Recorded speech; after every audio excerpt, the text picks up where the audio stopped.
ইলাহা ইল্লাল্লাহ লা ইলাহা লা ইলাহা লা ইলাহা ইল্লাল্লাহ লা ইলাহা ইল্লাল্লাহ।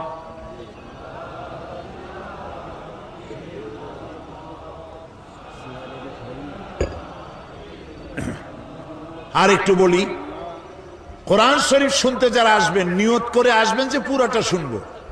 আর যাদের হাঁটাহাঁটি করার অভ্যাস, মেহেরবানি করে আগামীকাল এক পাশে বসবেন যাতে আপনি আপনার ইচ্ছা মতো চলে যেতে পারেন।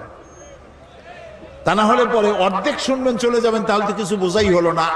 এই লোকেরা এত টাকা খরচ করে আয়োজন করলো, আপনি অর্ধেক শুনলেন, পুরোটা শুনলেন না, বুঝতেও পারলেন না। নিজেকে মাহরুম করা ঠিক হবে ভাই? তো সেইভাবে বুঝে শুনে বসেন আর শোনেন। আমি আজকে আলোচনা করতে চাই এমন একটি জায়গা থেকে, আমাদের সকলের উদ্দেশ্য আমরা যেন জান্নাতে যাইতে পারি। এটা ঠিক কিনা? আর যারা ঠিক কইতে পারলেন না তাদের অবস্থা তো খুবই করুণ। আমাদের উদ্দেশ্য কি? জান্নাত। আমাদের উদ্দেশ্য কি? জান্নাত। দুনিয়ায় যেন শান্তি পাই আর আখিরাতে যেন জান্নাতে যেতে পারি। আল্লাহ যেন তৌফিক দেয়, জোরে কোন আমিন। সেই জান্নাতে যাওয়ার জন্য আল্লাহ তাআলার পক্ষ থেকে কিছু ফর্মুলা দেওয়া আছে। সেই ফর্মুলায় আমরা প্রবেশ করি। পড়েন আমার সাথে সবাই। আউযু বিল্লাহি মিনাশ শাইতানির রাজীম। বিসমিল্লাহির রাহমানির রাহিম। পিছনে পিছনে পিছনে, তা নাহলে ওইদিকে লোকদের কষ্ট হবে। শয়তানের ওয়াসওয়াসা থেকে আল্লাহর কাছে পানা চাই। পরম করুণাময় আল্লাহর নামে শুরু করছি।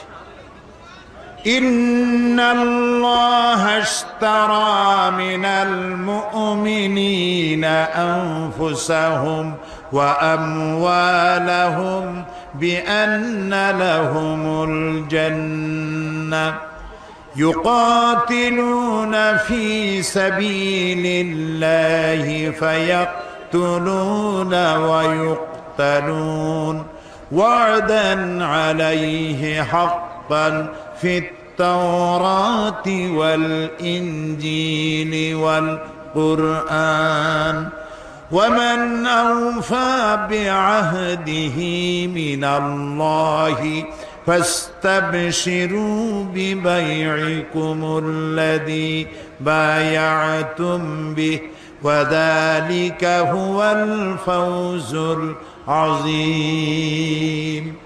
সূরা তাওবা 111 নম্বর আয়াত।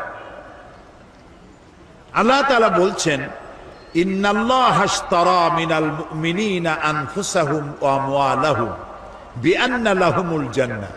নিশ্চয়ই আল্লাহ তাআলা মুমিনের জান এবং মালকে খরিদ করে নিয়েছেন জান্নাতের বিনিময়ে। ইউকাতিলুনা ফি সাবিলিল্লাহ, তারা আল্লাহর রাস্তায় লড়াই করে। ফায়াকতুলুনা ওয়া ইউকতালুন, এই রাস্তায় তারা মরে এবং মারে। ওয়াদান আলাইহি হাক্কান ফিত তাওরাতি ওয়াল ইনজিলি ওয়াল কুরআন, এই মুমিনদের জন্য আল্লাহ যে জান্নাত দিবেন সেই ওয়াদা আল্লাহ ইতিপূর্বে তাওরাতে করেছেন, ইনজিলে করেছেন, আর এই কোরআনেও করলেন। ওয়াযালিকা ওয়ামান আওফা বিআহদিহি মিনাল্লাহ, আর আল্লাহর চাইতে ওয়াদা পূরণকারী কে হতে পারে? ফাস্তাবশিরু বিবাইকুমুল্লাযী বায়াতুম বিহি, সুতরাং তোমরা যারা আল্লাহর সাথে এই অঙ্গীকার করতে পারলে তারা আনন্দ করো। এই অঙ্গীকার যে করতে পারলে, আল্লাহর সাথে যে চুক্তিবদ্ধ হতে পারলে, এজন্য আনন্দ করো। ওয়াযালিকা হুয়াল ফাওজুল আযীম, আর এটাই হলো সবথেকে বড় কামিয়াবি। সাদাকাল্লাহুল আযীম, আল্লাহ মহা সত্য বলেছেন। আলহামদুলিল্লাহ বলো। এ হলো তেলাওয়াতকৃত আয়াতের শাব্দিক তরজমা। চলুন ব্যাখ্যায় যাই। আল্লাহ তাআলা বলছেন, ইন্নাল্লাহা আশতারা মিনাল মুমিনিনা আনফুসাহুম ওয়া আমওয়ালাহুম বিআন্না লাহুমুল জান্নাহ। আমি আমার মুমিনের জান এবং মালকে খরিদ করে নিয়েছি, বিনিময় কি দিছি? জান্নাত। কোনো কিছু কেনাবেচা করতে হলে বিনিময় কিছু লাগেই, বিনিময় ছাড়া কেনাবেচা হয় না, ঠিক কিনা বলেন? তো আল্লাহ আমাদের কাছ থেকে কিনতেছেন কি বলেন তো? কি কিনলেন? জান আর মাল। এবার জবাব দেন, জানটা কার?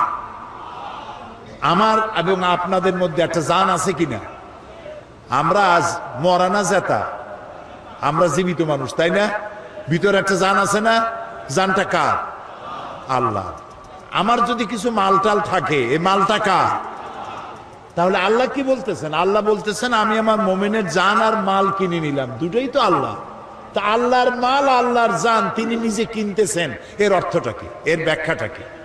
ব্যাখ্যাটা হচ্ছে, জান আর মাল তো আল্লাহর, কিছুদিনের জন্য আমাদের কাছে আল্লাহ তাআলা এটাকে আমানত রেখেছেন। আমাদের কাছে এটা কি? আমানত। জান যদিও আমার, আমি দাবি করি, কিন্তু মূলত মালিককে। এই জন্য মানুষ আত্মহত্যা, খোদকুশি করতে পারে না, আত্মহত্যা করতে পারে না, সুইসাইড করতে পারে না। কেন পারে না? আমার আত্মা আমি নষ্ট করবো, তাতে অসুবিধাটা কি? অসুবিধা হলো এই, আত্মা তোমার না, এটা আল্লাহ তাআলা তোমার মধ্যে আমানত রেখেছেন, এটাকে হত্যা করতে তুমি পারো না। যদি কেউ আত্মা হত্যা করে, চিরকাল জাহান্নামের ভিতরে থাকতে হবে। বলেন নাউযুবিল্লাহ। জীবনের প্রতি বিতৃষ্ণ হয়ে আত্মহত্যা কেউ করতে পারবে না, জায়েজ নাই, কারণ ওটা আল্লাহ। তাহলে আল্লাহ বলছেন আমি আমার মোমেন বান্দার জানু নিলাম, মানু নিলাম, কিনে নিলাম, দিলাম জান্নাত। কিনলেনটা কি? এই যে কিনলেন, তিনি কিনেছেন ইচ্ছা।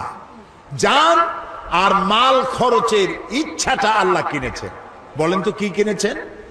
ইচ্ছা, মর্জি। কিরকম? জানটা তো আল্লাহ। আল্লাহ রাব্বুল আলামিন বলেন আমি আমার মুমিনের জান কিনেছি। তার মানে হলো এই জানটা, মুমিন বান্দা তার জানকে আল্লাহর অপছন্দনীয় জায়গায় খরচ করতে পারবে না। এমন কোন জায়গায় সে শ্রম দিতে পারবে না, জীবন দিতে পারবে না যেই জায়গায় আল্লাহর রিজামন্দি নাই, আল্লাহ খুশি নয়। আমার জান আছে, মানে এই জান আছে বলেই তো শক্তি আছে। এই শক্তি যে আছে, এই শক্তি আমি অন্য কোথাও আল্লাহর মর্জির বাইরে আমি খরচ করতে পারবো না। আমি এমন কোন মিছিলে অংশগ্রহণ করতে পারবো না যেই মিছিলে আল্লাহ রেজামন্দি নাই, আল্লাহ রাজি নয়, এমন কোন মিছিলে আমি যেতে পারি না। আমি এমন কোন সমাবেশে যেতে পারি না যেই সমাবেশে আল্লাহ রাজি নয়। আমি এজন্য রাত জাগতে পারি না যে রাত জাগায় আল্লাহ খুশি নয়। আমি দেওয়ালে এমন কিছু লিখতে পারি না যাতে আল্লাহ খুশি নয়। আমি আমার জীবনকে খরচ করার জন্য, শারীরিক শ্রম দেওয়ার জন্য যত কাজ আছে, এর কোনোটাই আমি করতে পারি না যেখানে আল্লাহর খুশি নাই। আমি সেই সব কাজ করব যে কাজ করলে আমার আল্লাহ খুশি হন, কারণ আমার জানটা আল্লাহ আমার কাছে আমানত রেখেছেন, আমার ইচ্ছাটা তিনি কিনে নিয়েছেন। মালটাও কিনে নিয়েছেন। কে কিনেছেন? আল্লাহ। অর্থাৎ ইচ্ছা কিনেছেন। এই মাল আপনি যেখানে সেখানে দিতে পারবেন না। কোন খ্রিস্টান আসলো, আমি একটা গির্জা বানাবো, তো আমাদেরকে কিছু পয়সা করে দেন, চান্দা দেন। একজন হিন্দু এলেন, তিনি বললেন দুর্গা পূজা আমার মূর্তি বানাবার পয়সা টয়সা নাই, আমারে কিছু পয়সা দেন। আপনি কি দিতে পারবেন? না, পারবেন না, পারবেন না। তবে হ্যাঁ, কোন খ্রিস্টান, কোন বৌদ্ধ, কোন হিন্দু এসে যদি বলে যে আমার মেয়ে বিয়ে দিতে পারছি না পয়সার অভাবে, আপনি অবশ্যই দিবেন। যদি বলে যে আমার ঘরের চাল দিয়া পানি পড়ে, আপনি অবশ্যই টিন কিনে দিবেন। যদি বলে আমার বাড়িতে একটা টিউবওয়েল আছে আর্সেনিক যুক্ত, আমি পানি পান করতে পারি না, বিশুদ্ধ পানীয় পান করার জন্য ডিপ টিউবওয়েলের ব্যবস্থা করে দিতে পারবেন। অর্থাৎ মানবিক দিক থেকে আপনি প্রত্যেকটি মানুষের খেদমত করতে পারবেন, কিন্তু পয়সা এমন জায়গায় দেওয়া যাবে না যে আপনার পয়সা দিয়ে আল্লাহর সাথে শিরক করা হবে। আপনি সেই শিরকের সহযোগিতা করতে পারবেন না। এমন কি আপনি যদি জানেন যে আপনার বাড়িতে একটা পাঠা আছে, এই পাঠাটা পূজার গুণে কিনতে এসেছে, পূজা বলি দেবে বলে আপনি জেনে শুনে পূজার পাঠা বলি দেওয়ার উদ্দেশ্যে আপনি বিক্রি করতেও পারবেন না, জায়েজ নেই। কথা কি বুঝে আসতেছে? তার মানে আপনার অর্থ, একজনে আসলো যে ঢাকা থেকে গায়িকা নর্তকী ওপেন কনসার্ট করার জন্য আসতেছে। ওপেন কনসার্ট এগুলো যারা করে, পুরুষগুলির মাথার চুল বিশাল বিশাল লম্বা লম্বা, এদিকে ঝাঁপ দেয় ওদিকে ঝাঁপ দেয়, চিৎকার মারে, কি যে কয় আল্লাহ জানে। ওরা আসবে, সুতরাং কিছু পয়সা করি লাগবে, আপনি দিতে পারবেন না চান্দা। নায়িকা আসবে, গায়িকা আসবে, আমাদের মহা বিপ্লবী নেতা আসবে, আপনি দিতে পারবেন না পয়সা। এ পয়সা আপনার কাছে আমানত। এ পয়সা কার কাছে? আপনার কাছে কে আমানত রেখেছে? আপনি খরচ করবেন আল্লাহর পথে। আল্লাহ রাজি নাই এমন জায়গায় খরচ করতে পারবেন না, কারণ আপনার জান আর মাল আল্লাহ খরিদ করেছেন। যদি আপনি মোমেন হয়ে থাকেন, ইমানের দাবি যদি করে থাকেন, আপনার জান আপনার মাল আপনার নিজের ইচ্ছায় খরচ করতে পারবেন না। দেখেন, একটা মানুষ যখন মারা যায় তখন কবরের মধ্যে রাখিয়া আমরা কি বলি? মাটি দেওয়ার সময় কি বলি?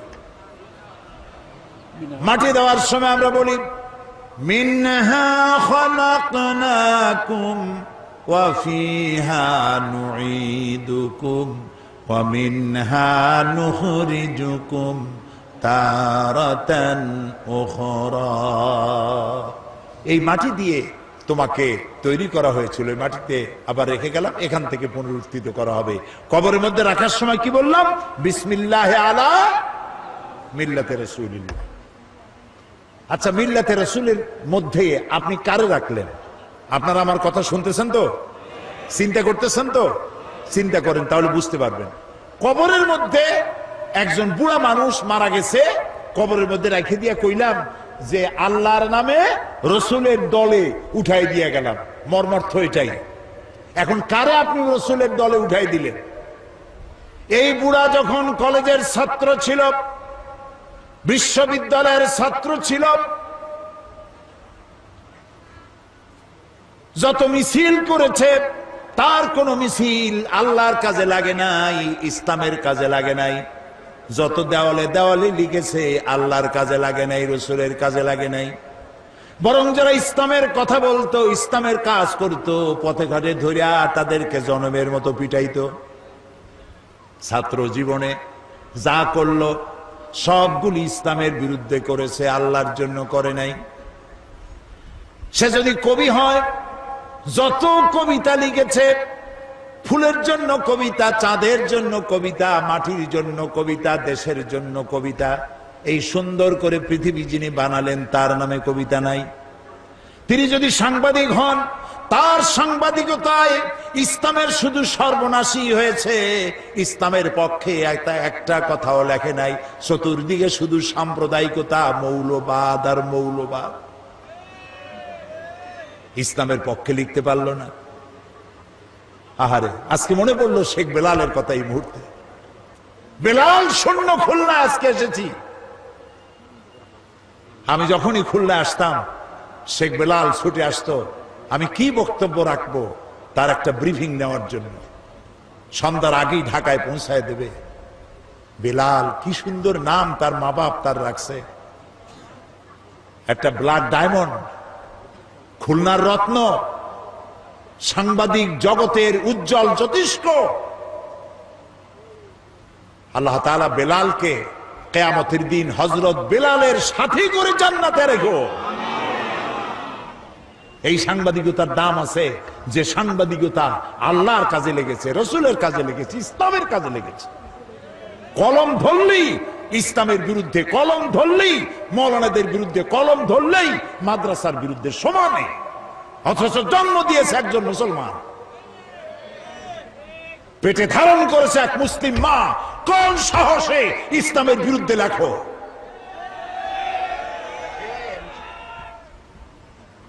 প্রিয় ভাই সব, যে বুড়া মানুষটারে কবরে রাখলেন, ছাত্র জীবনে বিরোধিতা করল, শিক্ষক জীবনে, কবি জীবনে, সাহিত্যিক জীবনে, রাজনীতিতে যদি এসে থাকে, সে রাজনীতির ময়দানে এসেও ইসলামকে গালি দিয়েছে। আলেমদেরকে গালি দিয়েছে, সব দোষ আলেমদের মাথায় তুলেছে, মাদ্রাসা দায়ী করেছে, ধর্মনিরপেক্ষ মতবাদের আদর্শ নিয়ে চলেছে। ছাত্র জীবন, কৈশোর, যৌবন, বার্ধক্য, সারাটা জীবন ইসলামের সাথে বিরোধিতা করলো। আর মরে যাওয়ার পর 2-4 জন মৌলবী এসে কোরআন পড়লো, তারপরে কবরে থুইয়া বললে বিসমিল্লাহ আলা মিল্লাতে রাসূলিল্লাহ। এখন তুমি বলো, যেই মানুষটার জীবন যৌবন, তার বুদ্ধি বিবেচনা কোনটাই আল্লাহর কাজে লাগলো না, রসুলের কাজে লাগলো না, জীবিত অবস্থায় মরা দেহ নিয়া রাসূলুল্লাহ কি করবে? আরে এই কথাগুলি বোঝা কঠিন না সহজ? এই মরা লাশ দিয়ে আল্লাহ কি করবেন? আহারে, ইন্নাল্লাহা আশতারা মিনাল মুমিনিনা আনফুসাহুম ওয়া আমওয়ালাহুম বিআন্না লাহুমুল জান্নাহ। আমি মুমিনের জান মাল খরিদ করে নিয়েছি, বিনিময়ে জান্নাত দিছি, সুবহানাল্লাহ, বেহেশত দিছি। এই জন্য জীবন যৌবন আল্লাহর উদ্দেশ্যে নিবেদিত যেই যুবক করতে পারে, ওই যুবকেরই দাম ইসলামের কাছে। যুবকদের ব্যাপারে আল্লাহর নবী বলেছেন, যুবকদের জন্য কিয়ামতের মাঠে আরশের ছায়া ছাড়া কোনো ছায়া যেদিন থাকবে না, 7 শ্রেণীর লোকদেরকে আল্লাহ রব্বুল আলামিন আরশের নিচে ছায়া দেবে। তার মধ্যে এক শ্রেণী হচ্ছে ওয়াশাবুন নাশা ফি ইবাদাতিল্লাহ। ওই সব যুবক যারা রাত জেগেছে আল্লাহর ইবাদতের মধ্য দিয়ে। সুবহানাল্লাহ কবেন না? রাত জেগে জেগে মদ খাওয়া নয়, রাত জেগে জেগে জুয়া খেলা নয়, রাত জেগে জেগে ব্লু ফিল্ম দেখা নয়, রাত জেগে জেগে কলেজে বিশ্ববিদ্যালয় ইসলামের কথা যারা বলে তাদেরকে পেটানোর জন্য নয়। মুসলমান হও। এইসব যুবকরা জায়গা পাবে কিয়ামতে কোন জায়গায়? আরশের নিচে। সুবহানাল্লাহ বলুন। রাসূলুল্লাহ বলেছেন, উসিকুম বিশ-শাবাবি খায়রা ফাইন্নাহুম আরাক্কু আফিদা লাকাদ বাসানি আল্লাহু বিল হানাফিয়্যাতি সামহা ফাখালাফানি আশ-শুয়ুখ ওয়া হালাফানি আশ-শাবাব। সাদাকান নবী সাল্লাল্লাহু আলাইহি ওয়াসাল্লাম। রাসূলুল্লাহ বলেছেন, উসিকুম বিশ-শাবাবি খায়রা, আমি তোমাদেরকে উপদেশ দিচ্ছি তোমরা যেন যুবকদের কল্যাণকামী হইও। কারণ যুবকেরা তাদের হৃদয় কোমল, আর আল্লাহ তাআলা আমাকে সত্য দিন প্রতিষ্ঠার জন্য উদারতার সহকারে আমাকে পাঠিয়েছেন। এই দিনকে প্রতিষ্ঠার জন্য আমাকে সহযোগিতা করেছে যুবকেরা, আর বিরোধিতা করেছে বুড়োরা। কে বলেছেন? আল্লাহ রাসূল। বিরোধিতা কারা করছে? বুড়োরা। আর সহযোগিতা করেছে যুবকেরা। সুবহানাল্লাহ বলবেন না? দেখেন না তাকায় মাহফিলের মধ্যে কারা বেশি? বুড়ো বেশি না যুবক বেশি? কারা বেশি? যুবক। আলহামদুলিল্লাহ বলুন। শুধু খুলনায় নয়, সব জায়গায় যুবকদের ঢল নামে। আর এটাই হলো বামপন্থী ধর্মনিরপেক্ষবাদীদের কলিজার জ্বালা। তাফসীরের মাহফিলের সাথে এজন্যই শত্রুতা। গত 5 বছর কি জ্বালান চালাইছে আমারে। যেখানে গেছি সেইখানে হরতাল, যেখানে গিয়েছি সেখানে 144 ধারা। আল্লাহ রহমতে সরকার দিয়েছে 144 ধারা, জনগণ 288 বানাইতেছে সব জায়গায়। একটা মাহফিলও বন্ধ করতে পারেনি। আলহামদুলিল্লাহ। ওদের ধারণা কোরআন শুনলে সর্বনাশ। লা তাসমাউ লিহাযাল কোরআন, কোরআন শুনো না, ওয়ালগাউ ফি, কোরআন শুনবা না, আর কোরআন যেখানে আলোচনা হয় সেখানে ডিস্টার্ব করো, সন্ত্রাস করো, যাতে ভয়তে মানুষ না যায়। তাহলে তোমরা জিততে পারবা। এই যত বাধা দিছে লোক তত বেশি হয়েছে। সুবহানাল্লাহ বলো, আলহামদুলিল্লাহ বলো। ওদের সব থেকে বড় লস, তারা ধারণা করে এত কষ্ট করে যুবক পোলাপান ট্রেনিং দিয়া, পয়সা দিয়া, মদ দিয়া, নারী দিয়া, ব্লু ফিল্ম দিয়া এত কিছু করলাম, একটা মাহফিলের ওয়াজ শুনিয়া সব তো আমাদের পুকুরে জিয়ানো মাছগুলি সব চলে গেল ইসলামের পুকুরে। Heavy loss, heavy loss. Loss তোমাদের হবে, মুতু বিগাইজিকুম, তোমাদের লস হতেই থাকবে। ইসলামের পাল্লা ভারী হবে ইনশাআল্লাহ। বলেন ইনশাআল্লাহ। ইনশাআল্লাহ। প্রিয় ভাই সব, সুতরাং যুবকদের জন্য আল্লাহ খুশি, যুবকদের প্রতি রাসূলুল্লাহ খুশি। ওই সব যুবক যারা রাত জেগেছে আল্লাহর ইবাদতের মধ্য দিয়ে, সুবহানাল্লাহ। কারণ বুড়া বয়সে মানুষ তো করবে কি, রাত্রে ঘুম আসে না, তখন তো জাগবেই। আর যৌবন বয়সে ঘুম আসে খালি, সেই ঘুমটারে বাদ দিয়া যদি তাহাজ্জুদের নামাজ পড়ে আল্লাহ খুশি হয়ে যায়, সুবহানাল্লাহ। এই জন্যে হযরত আবু সাঈদ খুদরি রাদিয়াল্লাহু তাআলা আনহু তিনি বলেছেন যে তিনি যখন হযরত আবু সাঈদ খুদরি রাদিয়াল্লাহু তাআলা আনহু তিনি কোন যুবককে মজলিসে আসতে দেখলে তিনি দাঁড়ায় যেতেন, বলতেন মারহাবান বিওয়াসিয়াতি রাসূলিল্লাহ সাল্লাল্লাহু আলাইহি ওয়াসাল্লাম قد আমারানা আন নাহফাযাল হাদিসা ওয়া নুআসসিআ লাকুম বিল মাজালিস। তিনি বলতেন যুবক আসতেছে দেখলে দাঁড়ায় যেতেন আর বলতেন ওয়েলকাম, স্বাগতম, হে রাসূলের চলন্ত ওসিয়ত উপদেশ, আমি তোমাকে ওয়েলকাম করছি, তুমি বসো। রাসূলুল্লাহ আমাদেরকে নির্দেশ করেছেন আমরা যেন রাসূলের হাদিসগুলিকে মুখস্থ করি আর যুবকদেরকে যেন আমাদের মজলিসের মধ্যে সুন্দর করে জায়গা করে দেয়। আলহামদুলিল্লাহ। প্রিয় ভাই সব, সুতরাং একজন মুসলমান তার জীবন যৌবন সবটা কাটাবে ইসলামের পথে। কার পথে? জোরে বলেন কার পথে? ইসলামের পথে। যেখানে ইসলাম সেখানে আমি, যেখানে ইসলাম নাই আমি নাই, তাহলেই মুসলমান হওয়া যাবে। এজন্য আল্লাহ রাব্বুল আলামিন বলেন ইন্নাল্লাহা আশতারা মিনাল মুমিনিনা আনফুসাহুম ওয়া আমওয়ালাহুম বিআন্না লাহুমুল জান্নাহ।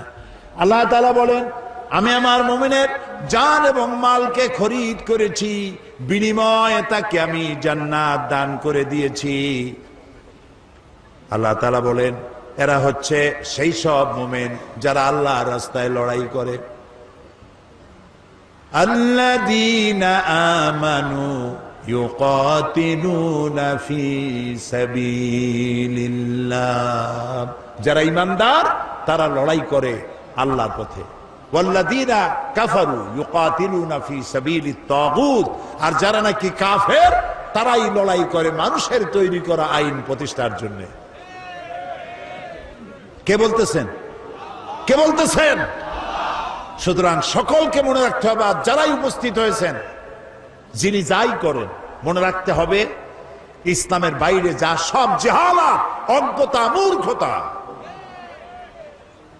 সমাজতন্ত্র বলেন আর ধর্মনিরপেক্ষ মতবাদ বলেন, সব জাহালাত। ইসলাম হচ্ছে একমাত্র জীবন ব্যবস্থা এবং এটাই প্রতিষ্ঠার জন্য আল্লাহ তাআলা বলেছেন যারা ঈমানদার তারা এটাকে প্রতিষ্ঠার জন্য লড়ে, আর যারা কাফের তারা মানুষের তৈরি করা মতবাদকে প্রতিষ্ঠার জন্য লড়াই করে। আল্লাহ তাআলা বলছেন এই রাস্তায় লড়াই করতে গিয়ে তারা মারে এবং মরে, দুটোই হয়। লড়াই করতে গেলে লড়াইয়ের ময়দানে খালি যে আমি বাইসে যাব আমি জিতবো তা হবে না, মরেও মারেও দুটিই হয়। ইসলামের এটার নাম রাখা হয়েছে জিহাদ, কিন্তু জিহাদটা এর পরিষ্কার স্পষ্ট ধারণা অনেকের কাছে নাই। কারণ হলো ওই যে ফার্সিতে একটা কথা আছে ওয়ালাকিন কালামদার কাফে দুশমনাস্ত, দুশমনের হাতে ছিল কলম, তারা মুসলমানদের ইতিহাসকে যেমন খুশি তেমন তারা বিকৃত করেছে।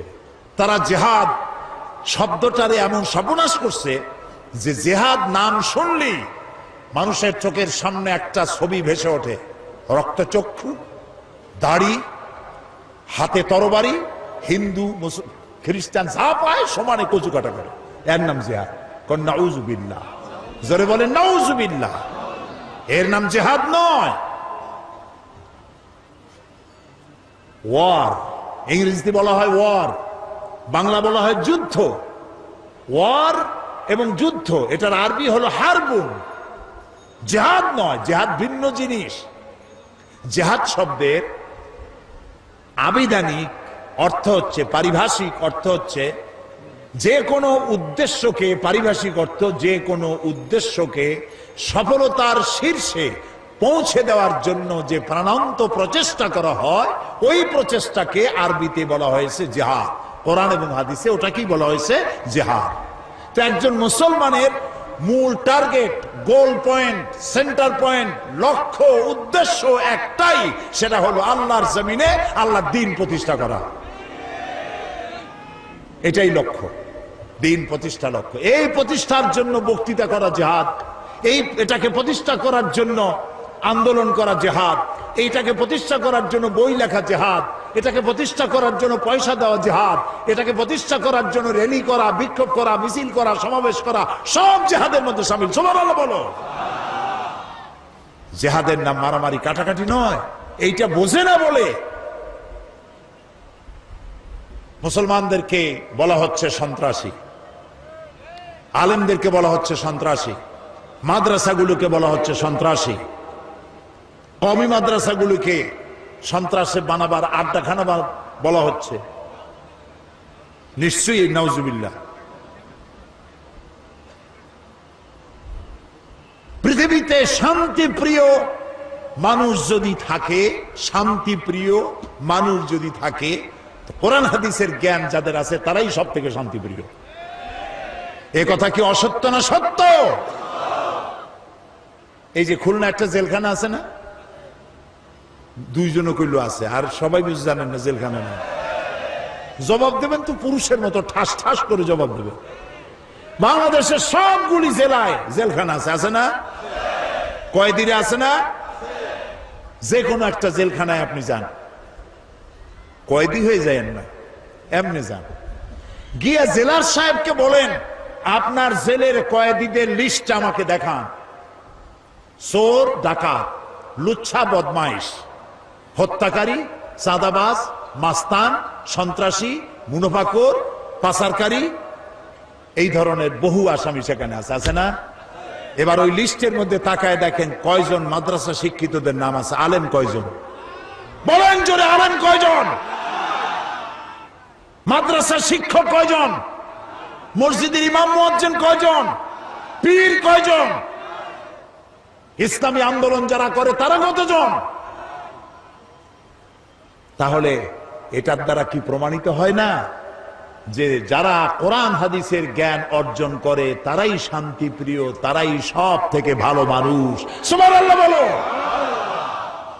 এই ভালো দিকে মানুষ যাতে আসতে না পারে, সেই জন্য আমাদের দেশের বামরা, যাদের সবগুলি হলো আকাম, এই বামেরা পত্রপত্রিকার মাধ্যমে সন্ত্রাস সন্ত্রাস সব জায়গায়, মাদ্রাসায় সন্ত্রাস খুঁজে বেড়ায়, আর খুঁজে বেড়ায় বাংলা ভাই, ইংরেজি ভাই, উর্দু ভাই, সব হাবিজাবি কি এর কি। আর যত সন্ত্রাস এগুলি তারা বানিয়েছে, এসব নাম আমরা জীবনেও শুনি নাই। আচ্ছা, আপনারা কি শুনছেন বাংলাদেশে কোনোদিন এই যে কুতকুতুল জেহাদ, এটা কি? হ্যাঁ, হরকতুল জেহাদ, এটা তো গত 5 বছরে ওনাদের সময় ওনরা বানাইছেন। এগুলো বামপন্থীদের তৈরি করা। জামাতুল মুজাহিদিন, তারপরে জুমরাতুল মাসাকিন, আমরা জীবনেও এইসব নাম শুনিনি। আপনারা শুনছেন? বলেন শুনেছেন? শয়তান, শয়তান। আমরা তো পরিষ্কার বলেছি, সব সময় বলি, এদেশে ইসলামী আন্দোলন হিসেবে পরিচিত নয়, নতুন ভুইফোড় এই ধরনের হিজবুত তাহরীর, তারপরে কি কইলাম, জুমরাতুল মাসাকিন, জামাতুল মুজাহিদিন, আর কি তালেবান, যেখানে পাও গ্রেফতার করো, গরুর দড়ি দিয়ে বেঁধে পুলিশে সোপর্দ করে দাও। এগুলির সাথে দেশের মুসলমানদের সাথে, এদেশের পরিচিত ইসলামী আন্দোলনের সাথে কোন সম্পর্ক কোন কালে ছিল না, আজও নাই। ইসলামের সাথে, মুসলমানদের সাথে সন্ত্রাসের কোন সম্পর্ক অতীতেও ছিল না, বর্তমানেও নাই। এই পৃথিবীতে সর্বপ্রথম সন্ত্রাসের বিরুদ্ধে দোয়া করেছেন আমার জাতির পিতা। কে আমার জাতির পিতা? এই বিষয়ের জন্য কোনোদিন প্যাঁচ লাগাবেন না। মুসলমানদের কাছে জাতির পিতা একজনই, সেই জাতির পিতা ইব্রাহিম আলাইহিস সালাম আল্লাহর ঘর বানালেন। আল্লাহর ঘর নির্মাণ করার পর হযরত ইব্রাহিম আলাইহিস সালাম আর হযরত ইসমাঈল আলাইহিস সালাম বাপ বেটা দুজনে আল্লাহর দরবারে হাত তুলে দোয়া করলেন, রব্বি জাল হাযাল বালাদা আমিনান, আয় আল্লাহ তাআলা এই শহরকে নিরাপত্তার শহর বানায়া দাও। নিরাপত্তা হচ্ছে সন্ত্রাসের বিপরীত কথা। সন্ত্রাসের বিপরীত নিরাপত্তা, নিরাপত্তার বিপরীত সন্ত্রাস। হযরত ইব্রাহিম আলাইহিস সালামের এই দোয়া কবুল হয়েছিল নাকি হয় নাই? বলেন সবাই। মোটেও দেরি হয় নাই। আল্লাহ তাআলা বলেছেন, ওমান দাখালাহু কানা আমিনান, যেই প্রবেশ করবে এই হারামে আমি তাকেই নিরাপত্তা দেব। সুবহানাল্লাহ বলো। দেখছেন নিরাপত্তা কারে কয়? যাই দেখে এসে। বুশের তো কপালে নাই। নন মুসলিম এন্ট্রি স্ট্রিক্টলি প্রহিবিটেড। যাদের কপালে আছে তারা যাইতে পারে। লক্ষ লক্ষ মুসলমান নরনারী এক জায়গায় চলাফেরা, এক ঘর, এক বাইতুল্লাহ শরীফ তাওয়াফ করতেছে, নামাজ পড়তেছে, মুজদালিফায় রাত কাটাচ্ছে। লক্ষ লক্ষ পুরুষ আর নারী এরকম উন্মুক্ত আকাশের নিচে সুবহানাল্লাহ কইতে ইচ্ছে করে না? ১৫০০ বছরের ইতিহাস নাই যেখানে কোনো মেয়ে লোক লাঞ্ছিত হয়েছে। সুবহানাল্লাহ বলবেন না? আল্লাহ তাআলা কোরআন শরীফে বলেছেন, আওয়ালাম ইয়ারা আন্না জাআলনা হারামান আমিনান, তোমরা কি লক্ষ্য করো না যে এই হারামকে আমি কিভাবে নিরাপত্তার শহর বানাইছি? ওই সময় যখন তামাম পৃথিবী জুড়ে ছিনতাই হয়, রাজধানী হয়, মানুষ হত্যা করা হয়, নারী ধর্ষণ করা হয়, আমার হারামের দিকে তাকিয়ে দেখো কি নিরাপত্তা আমি দিয়েছি এখানে। সুবহানাল্লাহ। এই নিরাপত্তা কেন হয়েছে? কোরআনের আইন সেখানে আছে। কিসের আইন আছে? কোরআনের আইন।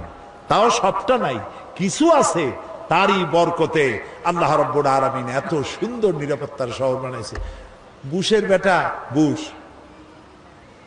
আমাদের কয় আমরা নাকি সন্ত্রাসী, বাংলাদেশের মানুষ নাকি সন্ত্রাসী। তা আমি ওই আমেরিকায় বক্তৃতা করেছি, লন্ডনে বক্তৃতা করছি, বক্তৃতা করতে বলছি, তোমরা যে আমাদের সন্ত্রাসী কও, তোমরা বেলা ৪টার সময় মার্কেট বন্ধ করো কেন? ওরা আজগুবি কথা কয়। আমাদের সাইফুর রহমান সাহেব গেছেন ইউরোপিয়ান কমিউনিটির সাথে বৈঠক করতে, দাতা দেশগুলির সাথে কথাবার্তা, বাংলাদেশের জন্য টাকা আনার জন্য। তারা কয় যে টাকা দেব পরে, বাংলাদেশের মেয়ে লোকেরা বোরখা পরে কেন? এটা কথা হইল? উনিও ভালো জবাব দিছে, কয় যে বাংলাদেশের মেয়ে লোকেরা বোরখা পরে কেন, সেই কথার জবাব আমিও পরে দেব। তোমরা আগে কও, তোমাদের পাদ্রীরা গির্জায় লম্বা জামা গায়ে দিয়ে যায় কেন? তোমাদের পাদ্রীরা লম্বা জামা গায়ে দেয় যে কারণে, আমার দেশের মেয়েরা বোরকা পরে সেই কারণে। আসলে আমার দেশের মেয়েরা ওদের মতো মেয়েদের মতো ল্যাংটা হয় না কেন, এটা ওদের আফসোস। তোমরা আফসোস করে মরবে, আমার দেশের মেয়ে লোকেরা বোরকা পরবে, হিজাব পরবে, তোমরা তাকায় তাকায় দেখবে, কোনোদিন ল্যাংটা হবে না জাতি। এরা, আমি বলি যে দেখো, বেলা ৪টার সময় ডিপার্টমেন্টাল স্টোরগুলি সব বন্ধ হয়, শুধু ইমার্জেন্সি ফার্মেসিগুলি খোলা থাকে, বাকি সব বন্ধ। বেলা ৪টায় ৫টায় সব বন্ধ। কবরস্থান, নিউ ইয়র্ক বলেন, লন্ডন শহর বলেন, সব বড় বড় শহর, কবরস্থান সব বন্ধ, দোকানপাট খোলা নেই। তাই আমি বললাম, তোমরা যে আমাদের সন্ত্রাসী কও, চলো আমাদের দেশে। তোমরা বন্ধ রাখো কেন ৪টার সময়, খোলা রাখো না কেন সন্ধ্যার পরে? কারণ সিকিউরিটি দিতে পারবে না, চুরি হবে, ডাকাতি হবে, খুনাখুনি হবে, মারামারি হবে, সিকিউরিটি দিতে পারবে না, সেই জন্য বন্ধ করে দাও। আমাদের সন্ত্রাসী কও, শুধুমাত্র নরসিংদীর বাবুরহাটে যায় দেখো, বাবুরহাট বাংলাদেশের ম্যানচেস্টার, এক এক হাটবারের রাতে ১ কোটি না, শত শত কোটি টাকার কাপড় চোপড় বিক্রি হয়, পুলিশও নাই, বিডিআর নাই। আমার দেশের যশোরে, এই যে যশোর উত্তরবঙ্গে কত বাজার আছে রাত ১২টা ১টা পর্যন্ত হয়, আছে না? বহুত বাজার আছে, পুলিশের ভর্তা খাইতেও পুলিশ পাওয়া যাবে না। আমাদের দেশ এত ভালো, আলহামদুলিল্লাহ বলে। এই ভালো যাদের সহ্য হয় না, তারা এই দেশেই শুধু সন্ত্রাস খুঁজে বেড়ায়, মৌলবাদ খুঁজে বেড়ায়। তা তোমরা তোমাদের সন্ত্রাস আর মৌলবাদ খুঁজে বেড়াইতে থাকো, বাংলাদেশ তাদের নিজস্ব গতিতে চলবে ইনশাআল্লাহ, ইনশাআল্লাহ, ইনশাআল্লাহ। আলহামদুলিল্লাহ কর। প্রিয় ভাই সব, সেই জন্য আল্লাহ তাআলা বলছেন যে এই কোরআনের আইনকে প্রতিষ্ঠা করার জন্য লড়তে হবে। সে লড়াইয়ের অর্থ কি তাও বললাম। লড়াইয়ের অর্থ এই না যে আপনি কাটাকাটি আর খুনাখুনি করবেন। রাসূলুল্লাহ যত যুদ্ধ করেছেন, একটি যুদ্ধ অফেন্সিভ ছিল না, সবগুলি যুদ্ধ ছিল ডিফেন্সিভ। আক্রান্ত হয়েছেন, তিনি প্রতিরোধ করেছেন, সুবহানাল্লাহ বলেন। তিনি আক্রমণ করেছেন, আক্রমণকারী হয়ে যুদ্ধ করেছেন, এরকম নাই। আল্লাহ রাব্বুল আলামিন বলেন, আমি আমার মুমিনের জান এবং মালকে খরিদ করে নিয়েছি, বিনিময়ে তাদেরকে জান্নাত দেব। এই যে এটা হলো আমার ওয়াদা। ওয়াদান আলাইহি হাক্কান ফিত তাওরাতি ওয়াল ইনজিল ওয়াল কুরআন। এই ওয়াদা আমি ইতিপূর্বে তাওরাতে করেছি, ইনজিলে করেছি, আর এই কোরআনেও একই ওয়াদা করলাম। সুবহানাল্লাহ। ওয়াদা কার? আল্লাহ রাব্বুল আলামিন এবার বলেন, ওয়ামান আউফা বিআহদিহি মিনাল্লাহ। আর আল্লাহর চাইতে ওয়াদা পূরণকারী কে বেশি হতে পারে? আল্লাহর চাইতে ওয়াদা কেউ পূরণ করতে পারে? কেউ পারে না। আল্লাহ তাআলা বলছেন, দেখো, ফাস্তাবশিরু বিবাইকুমুল্লাযী বায়াতুম বিহি। এবার আল্লাহর এই অঙ্গীকারের সাথে, আল্লাহর সাথে এই চুক্তি তোমরা যদি কেউ করতে পেরে থাকো, তাহলে এবার আনন্দ করতে পারো। আমরা কি চুক্তি করতে পারলাম? বোঝেন নাই কথা। আমার জান, আমার মাল কে কিনে নিয়ে গেছেন? বিনিময় কি দিছেন? আজ থেকে ওয়াদা করলাম, আমার জান, আমার মাল আল্লাহর রেজামন্দি ছাড়া, আল্লাহর খুশি রাজি ছাড়া, অন্য আল্লাহর অমতে, আল্লাহর অরাজিতে, আল্লাহর না খুশিতে আমার জান মাল খরচ করব না। এই ওয়াদা করতে রাজি আছেন? কারা কারা রাজি? হাত উঁচু করে দেখান। আলহামদুলিল্লাহ বলেন, আলহামদুলিল্লাহ বলেন। এই ওয়াদা যারা করতে পারলেন, আল্লাহ তাআলা তাদের জন্য বলছেন, ফাস্তাবশিরু, এখন আনন্দ করো। সুবহানাল্লাহ। এই যে চুক্তি করতে পারলা, এই জন্য আনন্দ করো। ওয়া যালিকা হুয়াল ফাউজুল আযীম। আর এটাই হলো চূড়ান্ত সাকসেস, বিরাট কামিয়াবি, চরম সফলতা। সুবহানাল্লাহ। আল্লাহ যদি কয় এটাই হলো চূড়ান্ত সফলতা, আর কোন সফলতার দরকার আছে? এই মোমেন কারা হবে? সেই মোমেনদের 8টি গুণ লাগবে, 8টি কোয়ালিটি লাগবে, 8টি শর্ত লাগবে। কয়টা শর্ত? সে 8টি শর্তের কথা আগামীকাল বলবো ইনশাআল্লাহ। যে 8টি শর্ত পুরো করতে পারলে জান্নাত ওয়াজিব হয়ে যাবে। সুবহানাল্লাহ। এখন মুনাজাত হবে। মুনাজাতের জন্য দাঁড়ানো ভাইয়েরা বসেন। ওই যে দাঁড়ানো আছেন, যেখানে যিনি দাঁড়াইছেন বসেন, মুনাজাতে শরীক হন। মুনাজাত, দাঁড়ানো ভাইরা সবাই বসুন, মুনাজাতে শরীক হন। আমি তো বসতে কইলাম, হাঁটতে তো বলি নাই।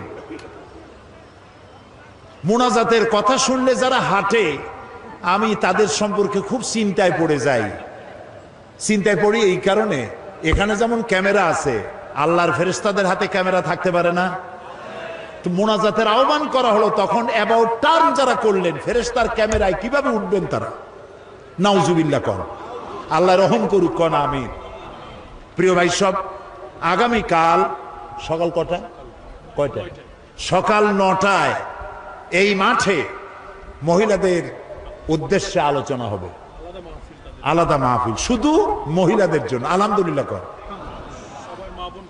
সবাই আপনারা আপনাদের স্ত্রী, আপনার বোন, আপনার মা, আপনার মেয়ে সবাইকে পাঠিয়ে দেবেন। বাচ্চাগুলা, ছোট্ট ছোট্ট বাচ্চাগুলা আপনারা কোলে নিয়ে বাইরে বাইরে হাঁটবেন। এখানে পর্দা করে দেওয়া হবে, পর্দার ভেতরে মায়েরা বোনেরা বসে শুনবেন। আর আপনার একটা রিহার্সাল হোক যে এই বাচ্চাটি নিয়ে মায় কত কষ্ট করে, তারও একটা অনুভূতি হবে। একটা মা যদি ভালো হয়, একটা সংসার ভালো হয়ে যায়। আলহামদুলিল্লাহ বলেন। আমি প্রথমে আগামীকাল আল্লাহ যদি বাঁচায় রাখেন, প্রথমে মহিলাদের প্রশ্নের জবাব দেব, লিখিত প্রশ্নের জবাব দেব। তারপরে তাদের আলোচনা করব। মেয়েদের অনেক কথা জানার আছে, যা কারো কাছে জানতে পারে না, বলতেও পারে না, লোকও পায় না। এই জন্য তাদের প্রশ্নের জবাব দেওয়া হবে প্রথমে, তারপরে আলোচনা হবে। প্রশ্নগুলো আপনি সহযোগিতা করেন, আপনার স্ত্রীর যা জানা দরকার আপনি সাহায্য করতে পারেন। লিখিত আকারে প্রশ্ন নিয়ে আসবেন এখানে মহিলাদের জন্য। আগামীকাল সকাল 9টায়, দেরি করবেন না মোটেই, একদম 9টায় প্রোগ্রাম শুরু হয়ে যাবে ইনশাআল্লাহ। বলেন ইনশাআল্লাহ। এই যে সেদিন সাতক্ষীরায় প্রোগ্রাম করলাম, মহিলাদের প্রোগ্রাম, 100-র উপরে বাস আসছিল মহিলাদের বহন করে নিয়ে এসে। যখন মহিলাদের ছেড়ে দেওয়া হয়েছে, গোটা শহর বোরখার শহর হয়ে গেছে। যশোরও তাই হয়েছে, যশোরে আলহামদুলিল্লাহ। মা বোনদেরকে সম্মান দিতে হবে, তারা সম্মানের পাত্রী, তারা শুনতে পারেন না, এই জন্য তাদেরকে বিশেষভাবে শোনাতে হবে। আল্লাহ যেন তৌফিক দেন, বলেন আমিন। এরপরে এখানে বুক স্টল, বই মেলা হয়েছে, বহু বই এখানে এসেছে আলহামদুলিল্লাহ। বলে আমাদের কেনার অভ্যাস খুব কম, আল্লাহর রাস্তায় পাইতে পাইতে সর্বনাশ হয়ে গেছে। একটু কিনেন, কাজে লাগবে। এই যে কোরআন শরীফের কথা আমি বললাম, আপনি যদি কোরআন শরীফ নিজে কিনে পড়তেন তাহলে আপনি প্রত্যেকটা কথার জবাব দিতে পারতেন সাথে সাথে। সেই জন্য কোরআন শরীফের যে তাফসীরটা পড়লে কোরআন শরীফ বোঝার জন্য সব থেকে বেশি সহজ, ওইটার নাম তাফহিমুল কোরআন। বলেন তো নাম কি? মুখস্থ হয়ে যাক, জোরে কর, নাম কি? তাফহিমুল কোরআন। 19 খণ্ডে সমাপ্ত, মাত্র 1000 টাকা হাদিয়া।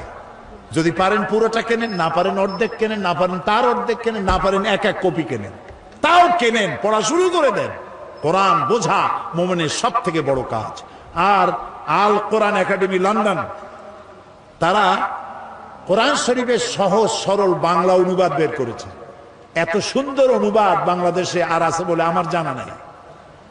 এক পাশে আরবি টেক্সট, আর একদিকে বাংলা অনুবাদ, চমৎকার বাংলা অনুবাদ। আপনি কোথাও আটকে যাবেন না।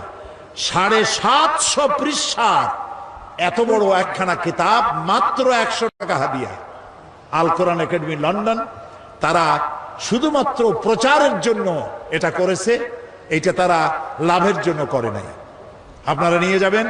সেই সাথে আরো অনেক বই আসছে, বিশেষ করে কোরআন শরীফের তাফসীরে পর্যন্ত আমার যেগুলি বেরিয়েছে 4 খণ্ড বেরিয়েছে। এখানে যেটা এসছে তাফসীরে সাইদি সূরা লোকমান, সূরা লোকমানের মাত্র 2টা রুকু তাফসীর করেছিলাম চট্টগ্রামে 5 দিন। 2 রুকুর তাফসীর শুনে অর্ধ শত হিন্দু, খ্রিস্টান, বৌদ্ধ মঞ্চে এসে মুসলমান হয়ে গিয়েছিল।